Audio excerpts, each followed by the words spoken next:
घरभर दरवळणारा मसाल्यांचा सुगंध आणि प्रत्येक दाणा मोकळा अशी बिर्याणी. तर आज आपण झटपट तयार होणारी अशी अंडा बिर्याणी बघणार आहोत, जी बघता क्षणी खावीशी वाटेल आणि बनवायलाही तितकी सोपी आहे. त्यासाठी 2 कप बासमती तांदूळ घेतले. पुलाव बासमती तांदूळ वापरा किंवा बिर्याणी बासमती तांदूळ, कोणताही तांदूळ तुम्ही वापरू शकता.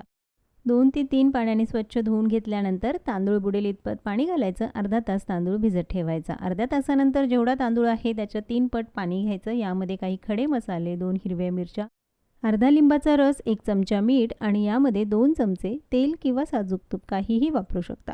तेल आणि लिंबाचा रस घातल्यामुळे तांदूळ छान असा मोकळा सळसळीत होतो आणि खायलाही चविष्ट लागतो. पाण्याला उकळी आली की लगेचच यामध्ये हा भिजवलेला तांदूळ घालायचा. झाकण ठेवून मध्यम आचेवर तांदूळ शिजवून घ्यायचा. 80% तरी तांदूळ शिजला पाहिजे. पूर्ण तांदूळ शिजवायचा नाही. शिजवलेला तांदूळ चाळणीत काढून ठेवा, म्हणजे त्यातलं जास्तीचं पाणी निघून जाईल आणि भात छान मोकळा सळसळीत होईल. आता बिर्याणी बनवताना जाड तळाचं आणि मोठं भांडं घ्यायचं.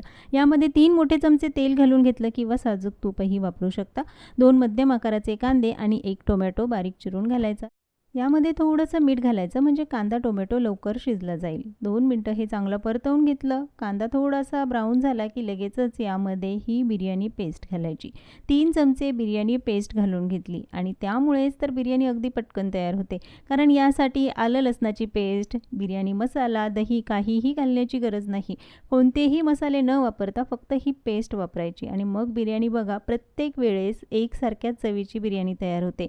मग व्हेज बिर्याणी बनवा किंवा नॉनव्हेज, एकदम परफेक्ट बिर्याणी तयार होईल.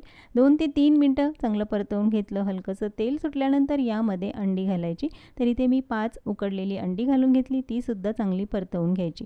तिखटपणासाठी मी यामध्ये 3 हिरव्या मिरच्या, थोडीशी कोथिंबीर घातली आणि थोडंसं यामध्ये पाणीसुद्धा घालायचं. तर पाव कप पाणी घालून घेतलं, म्हणजे थोडीशी ग्रेव्ही होईल.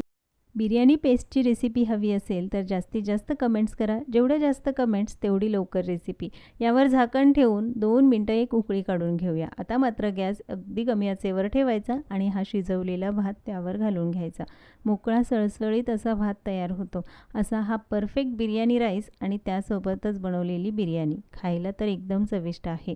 गॅस कमी आचेवर ठेवूनच बिर्याणीला दम द्यायचा, पण त्याआधी यावर केवडा वॉटर घाला, गुलाबजल किंवा मग केसरयुक्त हे पाणी, 2 चमचे साजूक तूप घालायचं आणि यावर झाकण ठेवायचं.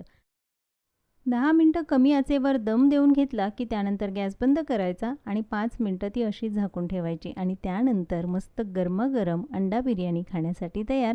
आता घरीच बिर्याणी बनवा आणि मनसोक्त खा.